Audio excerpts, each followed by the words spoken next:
Todos, vamos dar sequência a mais um momento denominado Espírito em Foco, onde nós, através das reflexões, das nossas conversas, vamos focando aí, fazendo luz, nas nossas necessidades, naquilo que é importante, naquilo que nós precisamos meditar, refletir, sem a pretensão de esgotarmos qualquer assunto, Estamos aí levantando pontos de reflexão para a gente poder pensando na vida, coisa que nós habitualmente temos dificuldade de fazer, já que preferimos não pensar na vida, A gente não quer pensar, a gente quer realmente que a coisa caminhe, e em grande maioria de vezes, das vezes a gente acredita que alguma coisa mágica vai surgir e os nossos problemas vão desaparecer, mas na verdade é a nossa luta, nosso esforço, a nossa dedicação à própria vida que vai dando solução aos nossos próprios problemas.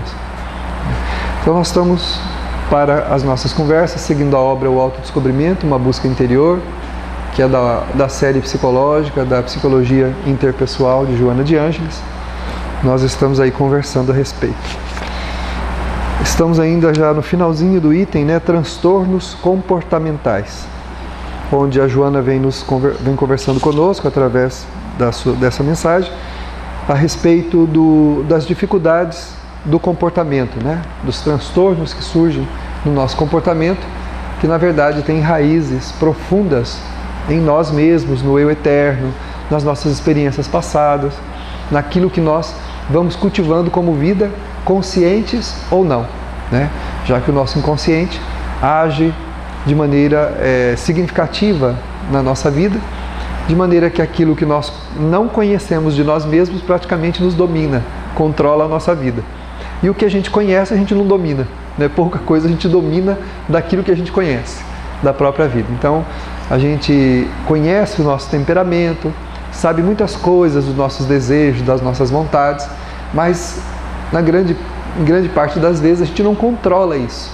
A gente deixa que a vida siga ao sabor do vento. Então, para onde o vento tocar o nosso barco, a gente vai, E depois reclama de onde o barco parou, Ou se choca com algum rochedo, a gente lamenta, reclama, mas nós precisamos estar no leme, Nós precisamos controlar essa viagem, ela tem que estar sob o nosso controle. Então, aquilo que nós conhecemos da nossa vida precisa estar no nosso controle, No nosso controle. Não a gente afirmar, como muitas vezes afirmar, eu sou assim mesmo.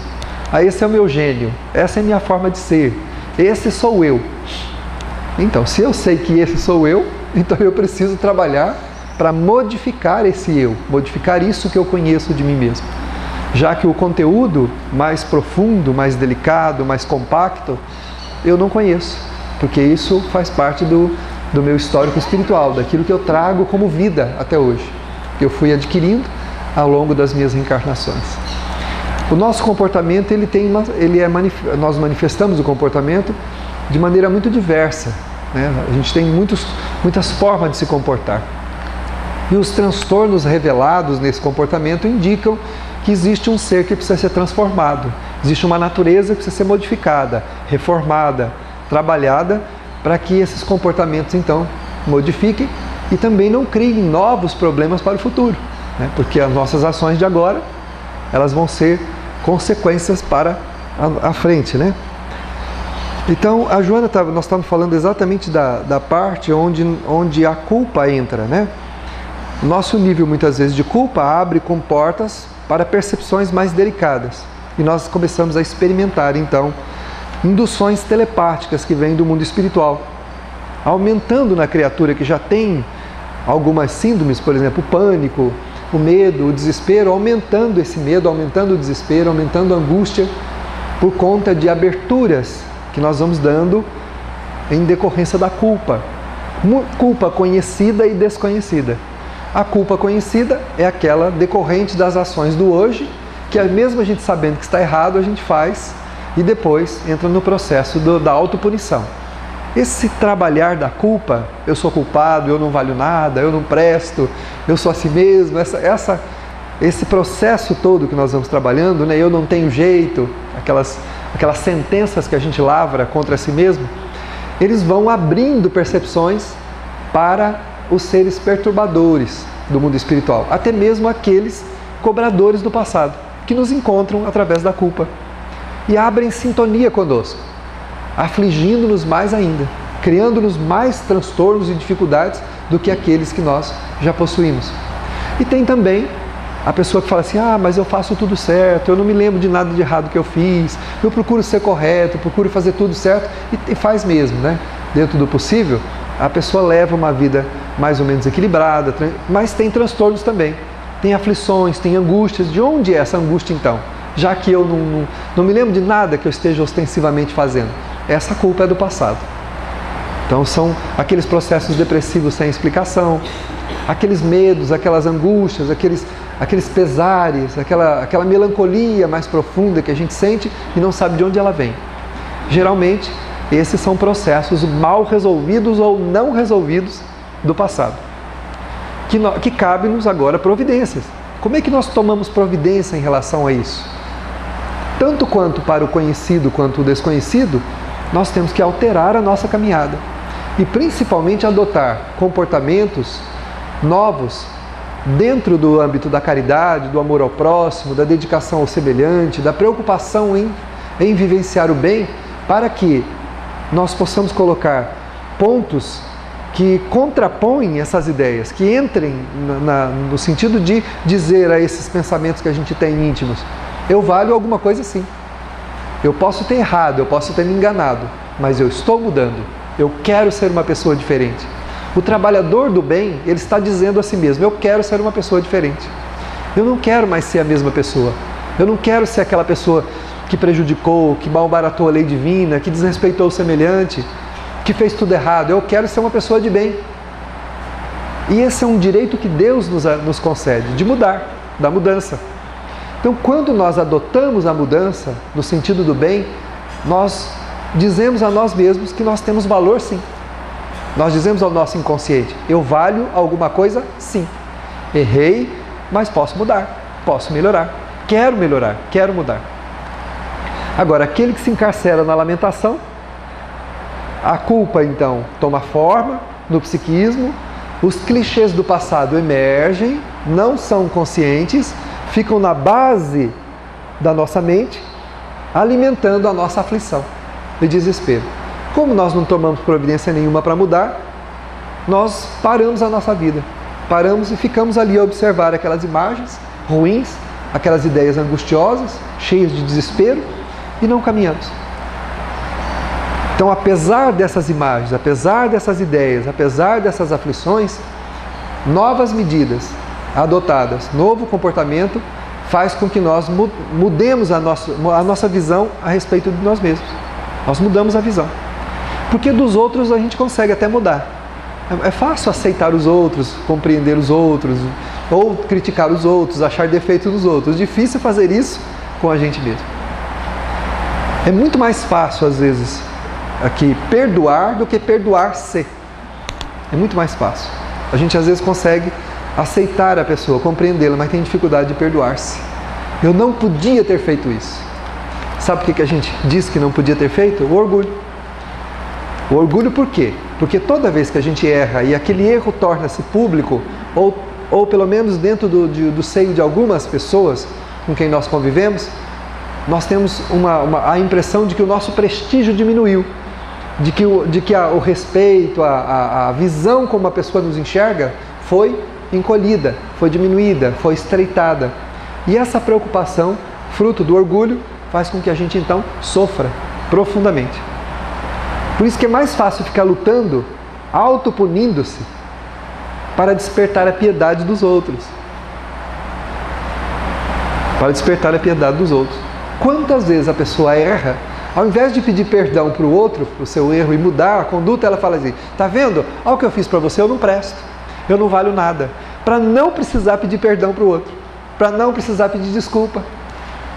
Então admite a falha, mas não admite a falha no sentido de aceitar que enganou si mesmo, mas no sentido de despertar a autopiedade do outro para não pedir desculpa, não pedir perdão. Funciona para os outros, mas para nós não funciona. Para aquele que nos observa, funciona. A pessoa aceita, compreende, fica até com pena da gente. Fala, coitadinho, né? Oh, coitado. nossa, ele é assim mesmo, é o temperamento dele, né? Quantas esposas, maridos, mães, filhos, pais, irmãos, amigos compreendem a dificuldade do outro e aceita, fala, coitado, ele é explosivo mesmo, é o jeito dele, é o temperamento. Isso funciona para o outro, mas não funciona para a gente. Para a gente não funciona. A consciência não aceita isso. Está no Evangelho segundo o Espiritismo. Deus não aceita um esboço imperfeito de virtude. Isso é um esboço imperfeito de virtude. É uma admissão de um erro que na verdade não é uma admissão do erro. É uma tentativa de despertar a autopiedade dos outros para não se modificar. Então eu não preciso mudar, porque eu já despertei a piedade da outra pessoa. Então eu vou pedir desculpa para quê? Meu orgulho, você acha que eu vou pedir desculpa? Então se eu falar que eu sou assim mesmo, que tá vendo, eu não valho nada, eu sou uma porcaria, olha o que eu fiz. Tá bom, ótimo. Não há problema algum em reconhecermos que nós erramos, mas é preciso levantar a cabeça, admitir o engano e pedir desculpa, pedir perdão, prosseguir. Mas e se o outro não aceitar? Isso é um problema dele. Aí não é problema nosso. Se o outro não aceitar o perdão, não aceitar a desculpa, não aceitar a reconciliação, isso é um problema dele. Nós não podemos oferecer obstáculo a essa reconciliação e muito menos deixar de procurá-la. Se o outro não aceita, deixa ele com os seus problemas. Pode ser que um dia ele reconsidere e volte para nos procurar. Aí a gente faz as pazes, reconcilia. Agora, colocar-se na posição de vítima só para fugir do enfrentamento do engano que a gente cometeu, isso não vai nos dar nenhum benefício. Nenhum benefício. Né?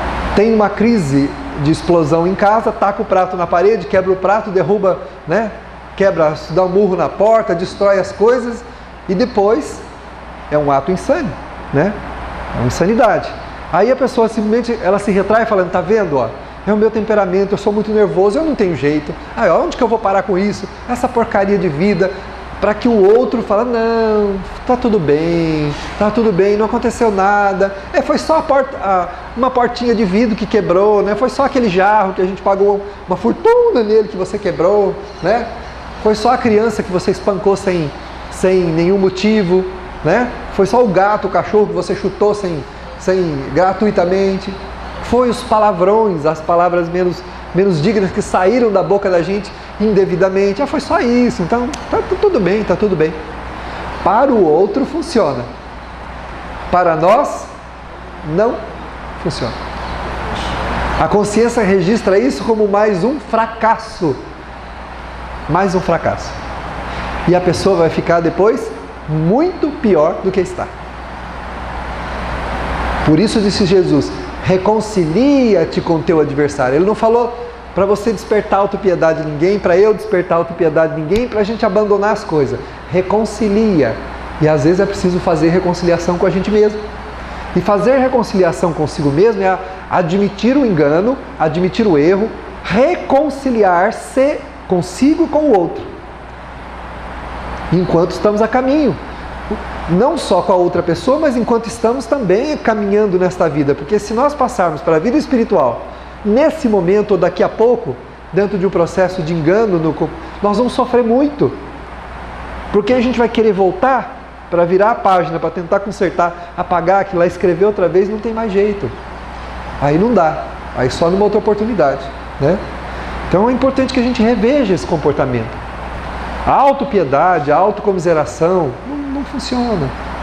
E ela coloca a gente, como a Joana fala, na sintonia de entidades perversas, às vezes antigos cobradores de outras vidas, que vêm a ter conosco por conta da sintonia que estabelecem conosco.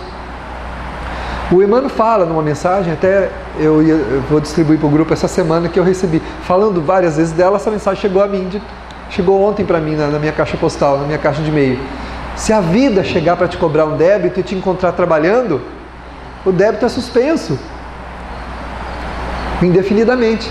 Se ela te encontrar depois, se voltar outra vez e encontrar você trabalhando com amor, a dívida é suprimida. Porque o amor cobra a multidão de pecados. O amor, ele resolve a problemática do espírito. Né? Então, A vida precisa encontrar-nos sempre trabalhando. Os nossos antigos cobradores, quando eles nos procurarem, eles precisam encontrar a gente fazendo o quê? Trabalhando na mudança, mas um trabalho verdadeiro. E também, se possível, trabalhando com amor. Porque o amor, então, suprime a falta. Aí o espírito ele fica desguarnecido, desarmado. Tudo bem, ele me prejudicou, mas ele não é mais a mesma pessoa. Ao observarmos hoje, ele percebe que está acontecendo uma mudança. E como ele percebe isso? Não é vendo-nos, mas é sentindo-nos. Os nossos cobradores espirituais, não é na atitude dissimulada que a gente pode ter aqui na Terra, enganando um ou outro, que eles vão nos reconhecer modificados, mas sentindo-nos. Quando eles se aproximam, eles percebem pelo sentimento que a gente não é mais a mesma pessoa. E que apesar dos esforços dele, ele não consegue mais sintonizar com a nossa mente. Porque nós mudamos de padrão vibracional. E ele percebe que a gente está melhor. Ele sente isso. Como também aqui na Terra, quando a gente tem um pouquinho mais de percepção, a gente sente o que vai na realidade das pessoas. A gente percebe, né? A gente sente como é que a pessoa está, como é que ela está se comportando emocionalmente, como ela está. Os espíritos também, só que eles sentem isso em nível profundo. Então, ao se aproximar de nós, não é mais possível cobrar a dívida. E vai ficar um dia para nos encontrarmos e acertarmos os débitos de outra maneira. Talvez não mais através da autopunição, da punição um do outro, mas pelo amor. Procurando-nos e resolvendo as pendências de uma outra maneira. Né? Então, para a gente se livrar desse círculo vicioso do encontro sempre com as mentes que nos assediam, é preciso que a gente faça o quê, então? Se livre da culpa. E só podemos nos livrar da culpa modificando a caminhada, modificando essa trajetória.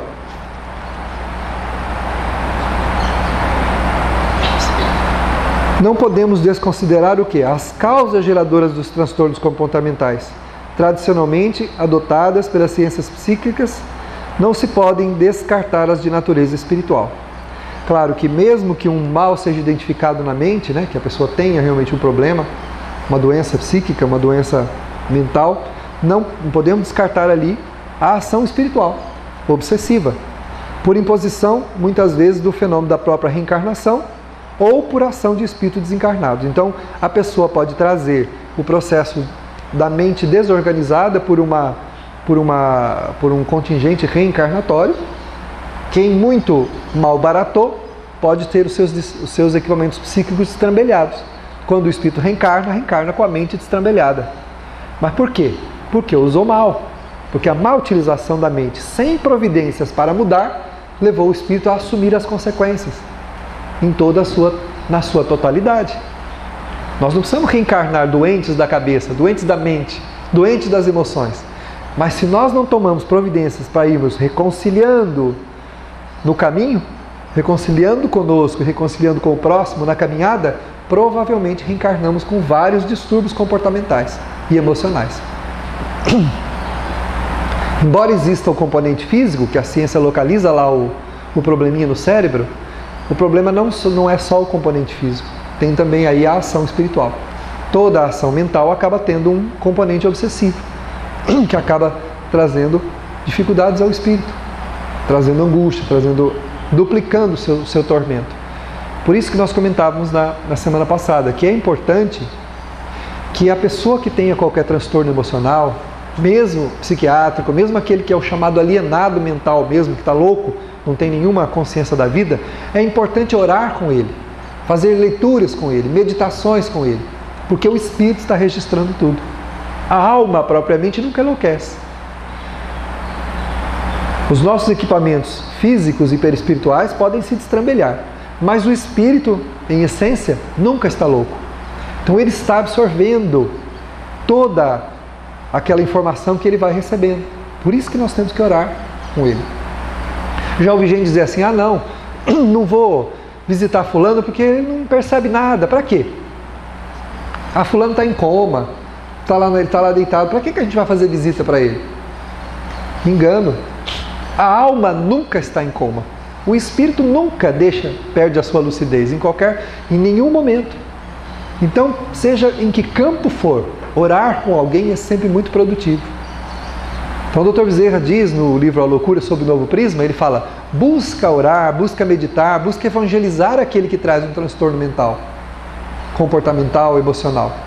Porque por mais destrambelhado possa parecer, a alma está registrando aquilo. Ela está absorvendo aquelas informações. Ela está recebendo aquele carinho, aquelas energias reconfortantes. E se ele não pode mudar o que está destrambelhado, porque ele desestruturou a formação do seu cérebro, a formação do seu psiquismo, se ele destrambelhou, ele está se preparando para um futuro melhor. E para não ser um alienado depois de desencarnar também. Porque o espírito que não consegue absorver aqui na Terra o processo da sua cura, ele vai carregar a doença para onde? Para o lado de lá. Poderá ser um alienado também no mundo espiritual. Levando muito tempo até que ele consiga fazer a recomposição outra vez da sua lucidez, do seu equilíbrio. Então a gente deve, de toda maneira, orar sim com aqueles que têm aflição, com aqueles que têm problema. Quanta gente diz, eu já vi gente dizer assim, eu não vou mais levar fulano para tomar passe, nem fazer evangelho com fulano, porque ele não sai daquela depressão, não tem jeito. Não tem jeito, não funciona. A gente faz, não adianta nada, não funciona. Como não funciona? Claro que funciona.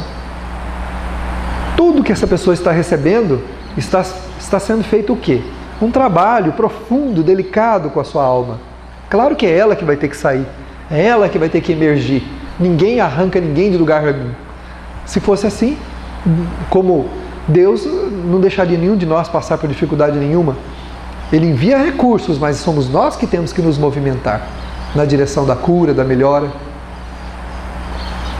Se a gente pudesse absorver o problema do outro, não teria ninguém com problema nesse mundo, porque as mães teriam tomado para ela todos os problemas dos seus filhos. Não seria? Existe alguma mãe, com alguma exceção, que não tomaria para si, ou algum pai, né, que não tomaria para si o problema dos seus filhos, para não vê-lo sofrer? Não tem dúvida que faria isso. Assim como uma mãe ou um pai não pode fazer isso, Deus, que nos ama e quer que nós cresçamos, evoluamos e deixemos essa materialidade. Aliás, o sofrimento é a cura, porque sofrendo o espírito vai compreender para onde ele deve e onde ele não deve ir, o que ele deve e o que ele não deve fazer, ele vai aprender. Então o mal é o remédio. Está no Evangelho. O mal é o remédio. Muitas vezes o sofrimento, a dificuldade, o problema é o remédio que o espírito precisa para poder quebrar o seu orgulho, sua vaidade, sua prepotência, seu egoísmo. E aí ele trata as feridas da alma, né? Deus não toma para si as nossas dores, porque ele estaria nos impedindo de evoluir, de crescer. Nós não evoluiríamos, não cresceríamos. Nós ficaríamos estacionados, evolutivamente falando. E nós vamos aprendendo, né? Em qualquer manifestação alienadora, quando causas endógenas ou exógenas são convocadas para a sua gênese, ou seja, quando o problema vem de fora ou de dentro, seja espiritual ou seja da própria pessoa, o ser espiritual é o responsável pela problemática. Nós sempre somos responsáveis pelo que nos acontece. Então a gente olha para a pessoa alienada ou que está com um processo depressivo e fala, coitado, ele não merecia isso. É uma pessoa tão boa, né? Coitado do Davi, olha lá, ele não merecia isso, é tão bonzinho. É bom para fazer sabão, para fazer linguiça, para fazer ração de cachorro, sei lá outra coisa. O Davi só serve para isso. Bom, se vocês conhecessem a minha gênese espiritual, vocês iam sair todo mundo correndo daqui. Ninguém ia estar aqui me ouvindo. Nós não somos bons ainda, estamos a caminho.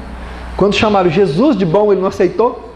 Bom mestre, ele, opa, bom, só Deus, só o meu Pai. O próprio Cristo não aceitou o título de bom. Então falar que a gente é bonzinho é uma forma de ser caridoso, né? Gentil, educado, né? Mas avaliar as pessoas pela aparência é uma coisa muito, muito assim, delicada nossa, né? É uma imperfeição nossa também. Nós não devemos de forma alguma nem acusar ninguém, nem nos acusar, claro. lavrar sentenças contra si mesmo, contra os outros, não é producente, de forma nenhuma. Mas achar que a pessoa está sofrendo injustamente, que eu estou sofrendo injustamente, aí é um engano nosso, né? Toda a problemática que nos envolve tem a ver conosco. Tudo que acontecer com alguém tem a ver com a sua história espiritual. Ou então Deus não existe. Então realmente o mundo e o universo está entregue ao acaso, né? Para um deu certo, para o outro não, e assim vai. É uma roleta russa, né? Vai atirando, tum, tum, tum, a bala saiu para aquele coitado lá, né? Coitadinho, olha lá, foi ele a vítima. Não é assim não, né? A Joana fala muito bem aqui, com muita propriedade, né? O ser espiritual, ou seja, eu, né, sou o responsável pela minha problemática. Então, cada um de nós é responsável pela sua problemática.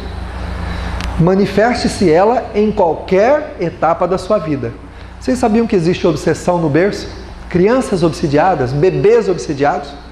E aí as pessoas diziam assim, mas isso é um absurdo. Onde está Deus? É uma criança. É uma criança no corpo.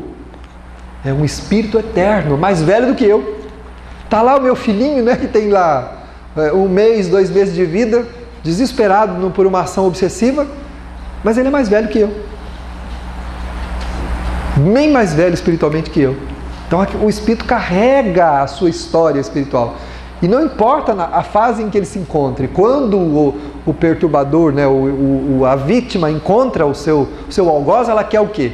Ela quer punir. Ela quer saber lá se ele está no berço, se ele está no colo da mãe, se ele é velho, se ele é novo, se ele está no meio, se ele está lá. Onde ela o encontrar, na fase que ele tiver, ele vai receber. Até porque o obsessor não enxerga o bebê. Quando ele olha para aquela pessoa que está ali, ele está vendo o seu antigo malfeitor, aquele que prejudicou, o seu algoz, ele quer punir. Ele não quer saber se é um bebê. Muitas vezes ele nem vê o bebê. Está enxergando a pessoa como ela era. Está lá o coronel, chapeludo, né? Chapéuzão desse tamanho assim, né? Uma arma desse tamanho assim, né? Está lá o chapeludo, e ele, você está aqui, né? Agora eu te achei, agora você vai me pagar. Aí para nós que estamos olhando do lado de cá, é um bebezinho frágil, né? Um nenezinho, tá? Coitadinho, Deus não protege. E ele se importou quando lá atrás prejudicava, destruía a família do outro, matou um pai de família, destruiu, tomou as terras, enterrou todo mundo na terra lá do lado para poder tomar tudo que era dos outros. Ele se importou com isso. Então não é que Deus está punindo ele, mas ele está agora no caminho da evolução dentro da lei de causa e efeito. As suas vítimas o encontraram e às vezes o encontram no berço, como pode encontrá-lo de cabecinha branca, como ancião, e perturbá-lo, né? Quantas vezes a gente já ouviu isso também? Fulano, coitadinho, trabalhou tanto, olha aí agora, não tem mais sossego, atormentado, perturbado. Mas quando o cobrador chega, ele não quer saber que jeito, como a pessoa está. Ele está vendo o espírito ali, a alma que o prejudicou. E a sintonia, se não foi feito nada durante a vida, ou seja, se nós não tomamos nenhuma providência para mudar durante a vida, é claro que nós vamos acabar numa sintonia, por vibrações semelhantes, numa sintonia estreita, tanto com os cobradores quanto com os perturbadores. Não é só cobrador, não é só vítima nossa que pode nos achar. Aqueles espíritos zombeteiros, brincalhões, espíritos maldosos, que percebendo a fragilidade, a nossa fragilidade, pode sintonizar conosco, levando-nos ao sofrimento que eles também estão sofrendo. Como não são felizes e não têm coragem de lutar pela sua felicidade, eles fazem o quê? Quer tornar infeliz aquele que está do lado de cá. Não é muito diferente dos seres encarnados. Tem gente que vive atormentar a vida dos outros. Não tem? Tem pessoas que o prazer da pessoa é causar dificuldade para os outros. São pessoas infelizes que vivem de fofoca, vivem de opressão, vivem de pisar nos outros. Tem uma frase de um filósofo que ele diz assim: a pessoa que é feliz não prejudica ninguém. Se você vê uma pessoa feliz, alegre, contente com a própria vida, essa pessoa você pode ter certeza absoluta. Ou certeza, né? Se a certeza tem que ser absoluta. Você pode ter certeza, ela não vai de maneira alguma prejudicar ninguém. Porque ela não tem motivos para prejudicar ninguém. Mas agora, se ela está aflita, se ela está perturbada, se ela está angustiada, e não tem coragem de tomar providência nenhuma em relação à própria vida, o que ela faz? Transtorna a vida dos outros. Toda pessoa azeda, amarga, insuportável, pessoas que causam transtornos à vida dos outros, são pessoas que têm um autodesprezo muito grande. São pessoas que têm um conceito de si muito ruim. Então, ao invés da gente ter raiva dessas pessoas, nós tínhamos que ter piedade, misericórdia. Na verdade, é um infeliz, né? Tem até um chavão popular que fala, nossa, olha o que aquele infeliz fez. Tá certo, tá correto. É infeliz mesmo. Só que a gente vê infeliz no sentido pejorativo, né? Mas não é no sentido... A frase, quando foi criada, ela foi criada no sentido exato. Olha o que aquele infeliz fez. É verdade. Porque a pessoa que está tranquila com ela mesma, está feliz, ela não prejudica ninguém.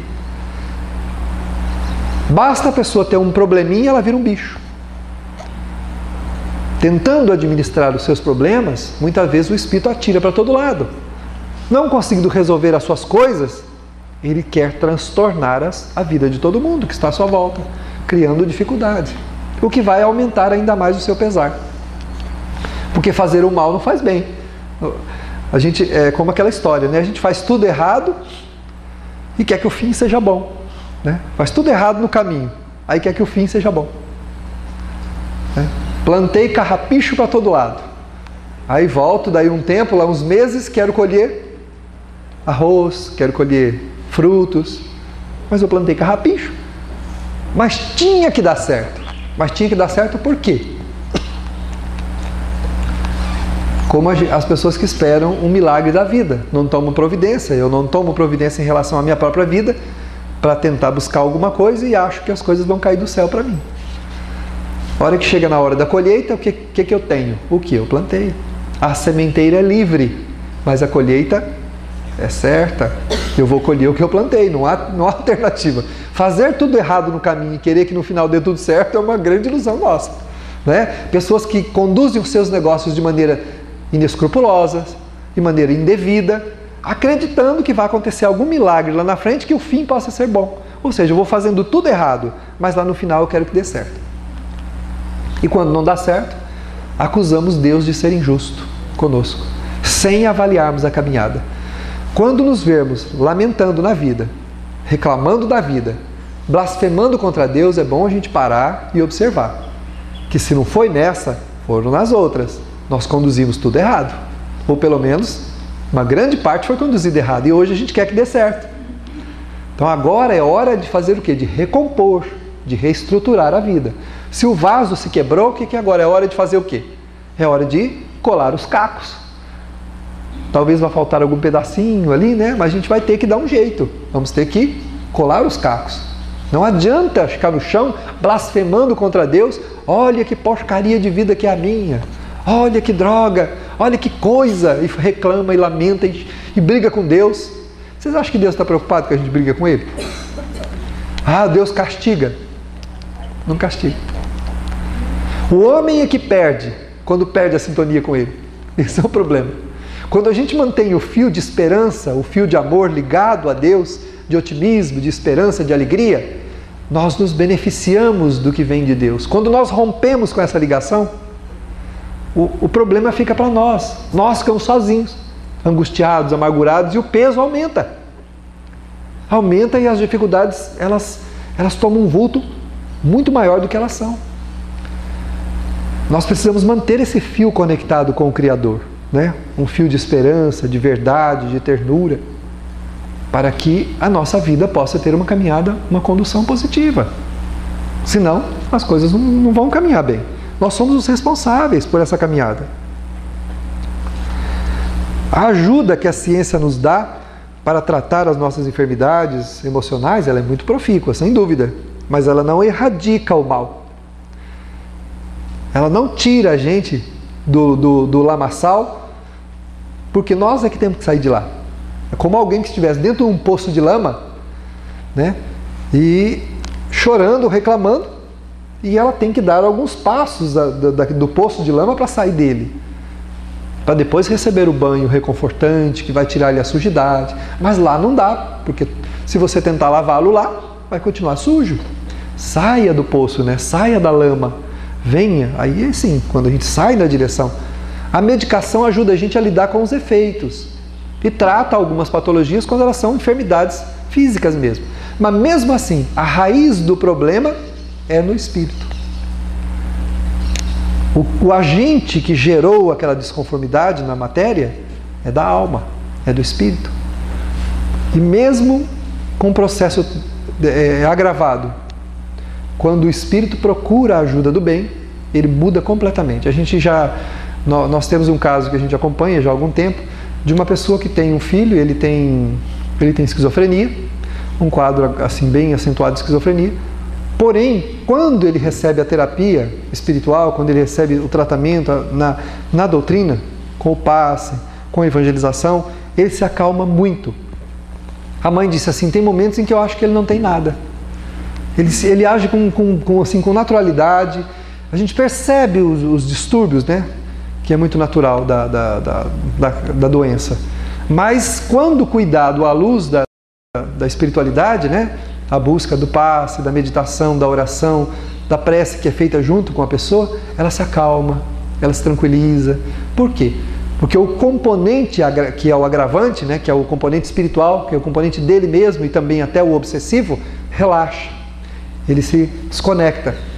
O obsessor desconecta, os perturbadores desconectam e desconecta também o fio da culpa, que está acicatando mais ainda o espírito. Está fazendo com que ele sofra mais ainda, além do problema do destrambelhamento material, do destrambelhamento que a mente possui, que o cérebro já possui, né? Então é importante que a gente conduza seja qual for o transtorno que a gente esteja, ou cuidando de quem esteja, que a gente conduza a pessoa para a espiritualidade, para poder criar essa dissociação de toda essa trama que leva o espírito a uma aflição muito grande. Como se nós estamos aflitos, nós estamos angustiados, a gente vem, toma um passe, melhora, vem para a casa espírita, trabalha numa atividade, acalma o coração, tranquiliza a alma, porque a gente desconecta temporariamente tanto daqueles que nos assediam, mas também desconecta da própria culpa. Porque quem trabalha tem um valor, e principalmente um valor para si mesmo. Quando o espírito trabalha no bem, ele adquire um quantum de esperança, de paz, de harmonia, dizendo a si mesmo, eu valho alguma coisa. Eu errei sim, mas eu presto, eu valho alguma coisa. Olha, eu consigo fazer o bem. E isso diminui o peso da culpa e a pessoa pode levar uma vida bem melhor. Então, o depressivo com o tratamento espiritual, ele tem uma possibilidade muito maior de conduzir a sua vida com mais tranquilidade do que só com o tratamento através da medicação. Que é uma ajuda, mas não é a ajuda efetiva, não é aquela que vai livrá-lo completamente dos seus transtornos, das suas dificuldades. Então a recuperação no sentido do equilíbrio, né? Para nós recuperarmos o nosso equilíbrio, nós temos que nos lembrar que a gênese de todos os nossos problemas encontram-se no ser profundo, em nós mesmos. E precisa da nossa providência para mudar. Nós precisamos mudar. A nossa mudança que vai alterar esse conteúdo que nós trazemos perturbado, conturbado, que hoje leva a gente a patologias físicas ou emocionais. E com isso também alteramos o comportamento, né? Deixamos de ter aquele comportamento desequilibrado, comportamentos exóticos, né? Tem pessoas que quando passam a pessoa, ela não é uma pessoa estranha, ela é um pavão todo, né? Cheio de tantos adereços que a pessoa se transforma num negócio, numa coisa exótica, né? Num negócio para botar lá e fotografar. Ó. É um espécime estranho. Na verdade, é uma autoagressão e uma agressão àqueles que observam. É uma tentativa da pessoa desfocar toda aquela agonia que ela vivencia e também agredir os outros, agredir aqueles que observam. Né? Sempre que a gente se comporta de maneira muito díspare, né? Muito fora do que o contexto social nos apresenta, é uma forma de autoagredir-se e agredir os outros também. A gente quer chocar, quer provocar um frisson naquele que nos observa, né? Quer provocar uma estranheza naquelas pessoas que nos enxergam. Isso claro que a gente pode modificar o nosso visual, fazer o que a gente achar que deve, né? Mas tudo tem um limite. Tudo tem um limite. Sem crítica alguma, né? Mas vou contar a história porque ela é notória. Eu estava vendo uma dessas revistas num consultório médico e vi a reportagem de um homem na Espanha que tinha 3.800 piercing no corpo. Ele ficava sem camisa, com uma bermuda, sentado numa praça, para que as pessoas parassem, sentassem do lado dele e tirassem fotografia com ele. Esse era o... E davam algum dinheiro para ele, alguma coisa, e ele ficava lá, sentado. Piercing da testa ao dedão, né? O corpo todo coberto de presilhas metálicas, para todo lado. É o extremo, né? É agradável de se ver? Não. Ninguém tem nada com a vida dele. Claro que ninguém tem nada com a vida dele. Se tem alguém que tem que ter alguma coisa com a vida dele, é ele mesmo, né? É óbvio. Mas choca, porque foge do quê? Dos padrões. É uma mutilação, é uma agressão ao corpo. Imagine você espetar pelo corpo, né? Enquanto um tem medo de tomar uma injeção, tirar ir lá, né? Como diz o Levizinho outro dia, falou assim, eu fui lá, o médico tirou o meu sanguinho, né? Quer dizer, aquela agulhinha pequenininha, assim, dói, né? Esperta, aí tentando... O outro vai, se perfura todo, cobre o corpo todo de maneira que não sobre... Só ficava para fora os olhos dele, a boca, né? O resto do corpo estava todo coberto de presilhas metálicas, pelo corpo inteiro. Quem olha, é chocante. Não é uma coisa agradável de se ver. Então, esse extremo denuncia o quê? Denuncia um alto desrespeito.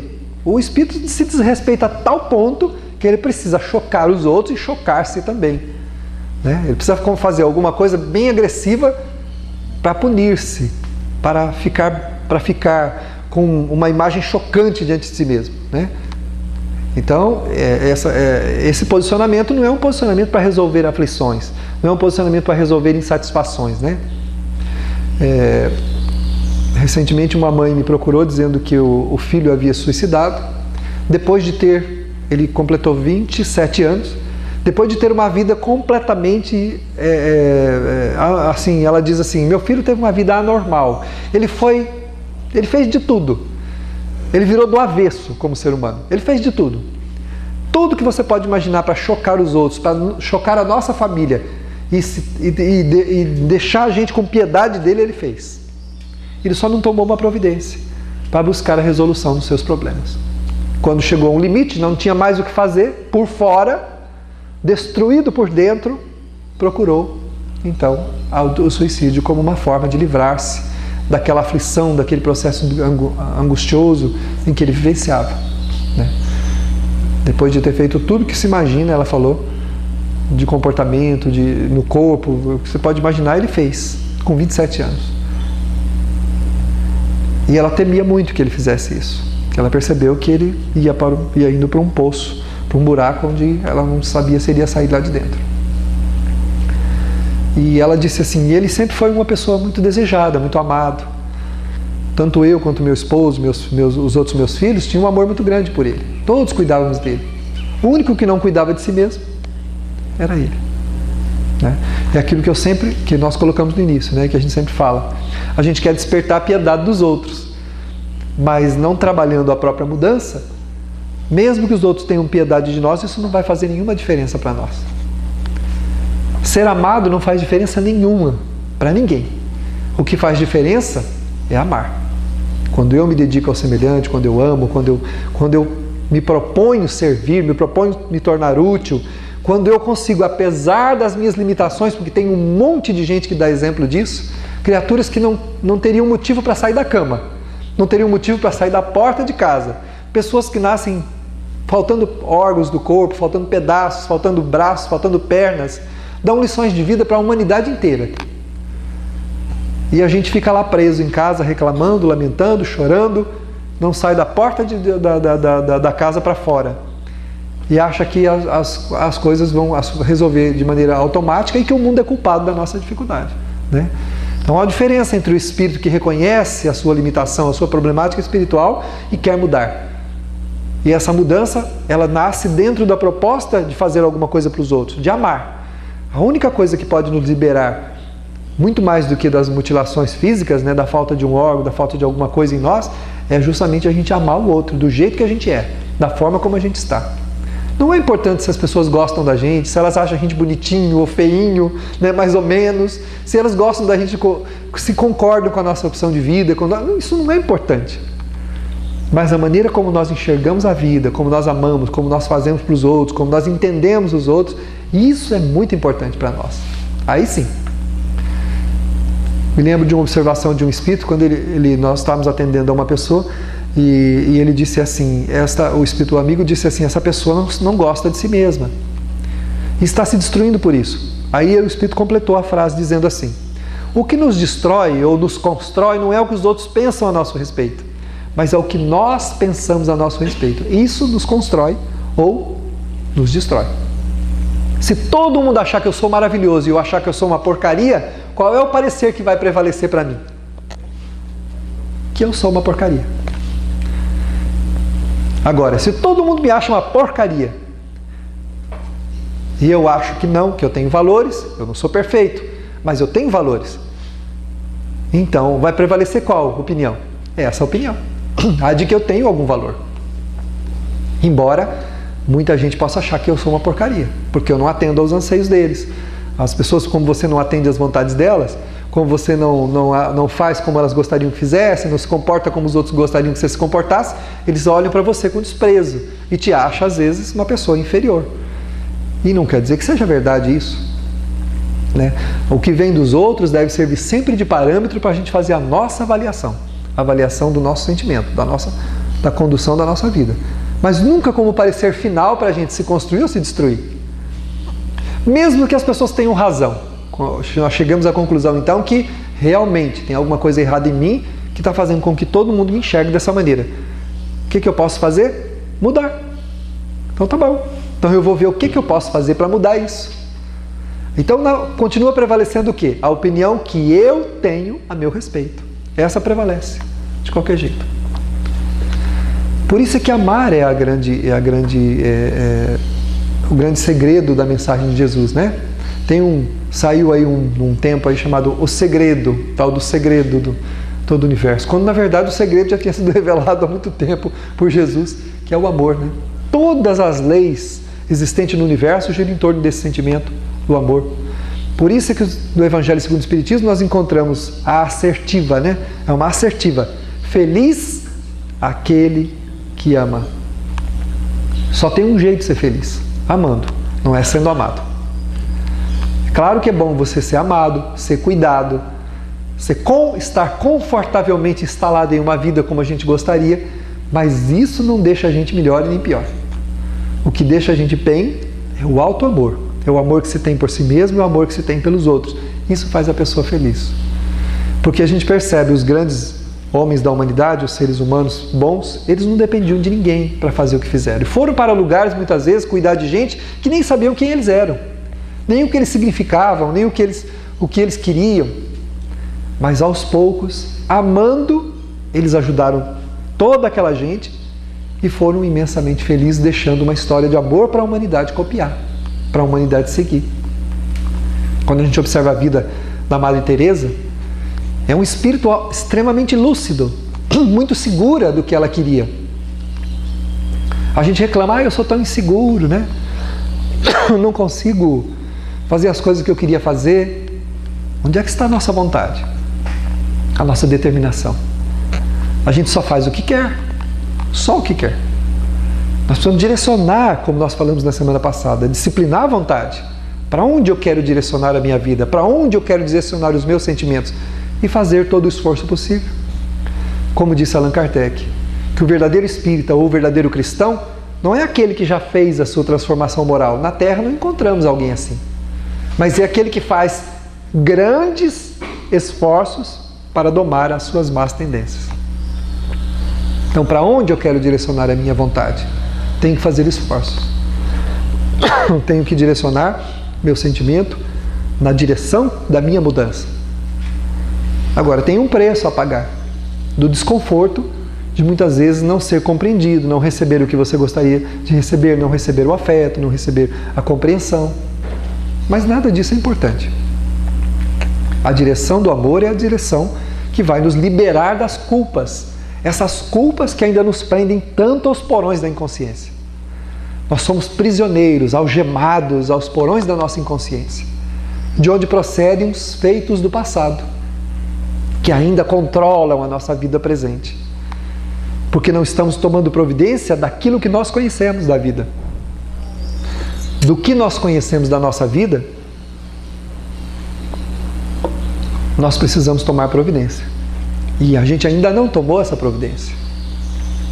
Tomar providência para que a nossa vida seja melhor, para que os nossos sentimentos sejam melhores.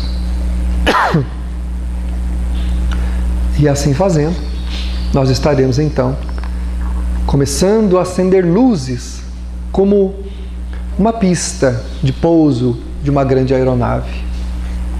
Um piloto que deseja pousar na noite escura precisa que as luzes que abalizam o campo de pouso estejam acesas. Quantas vezes abalroamos, quantas vezes colidimos, porque ainda não acendemos as luzes da pista de pouso das nossas esperanças, dos nossos melhores sentimentos. Deus nos concede a chama, uma chama chamada amor, para que nós, uma a uma, possamos acender as balizas que vão direcionar o pouso sereno e tranquilo de nossos sentimentos, de nosso coração. É um pouso solitário. Só pode-se fazer um pouso de cada vez. Por isso, coração querido, ninguém pousará nos campos da tua felicidade, só você. Ninguém pousará nos campos da tua esperança, na pista das tuas alegrias, só você. Ninguém pousará na pista ou nos campos da tua renúncia, só você. Porém, se este campo, se este pouso estiver bem abalizado, com as luzes acesas, ele será tranquilo. Será um pouso suave. E quando o frisson das rodas da renúncia obrigarem-te a parar diante do desafio que te propõe abarroar, colidir, persista com as rodas do autocontrole travadas, para que este pouso complete o seu desiderato, colocando-te no solo tranquilo, onde hás de permanecer, onde permaneceremos, para depois nos prepararmos para novos voos. É importante buscarmos as balizas do amor para acendermos claramente as pistas de nossas esperanças. Então pousaremos a grande aeronave de nossa vida de maneira segura e doce.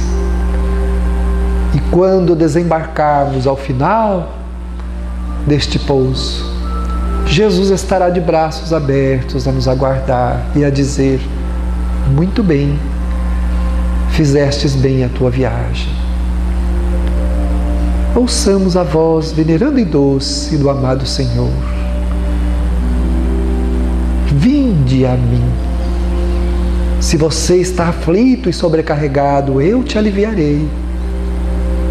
Mas nunca deixes de lutar por acender as chamas que irão conduzir-te a um pouso tranquilo e sereno.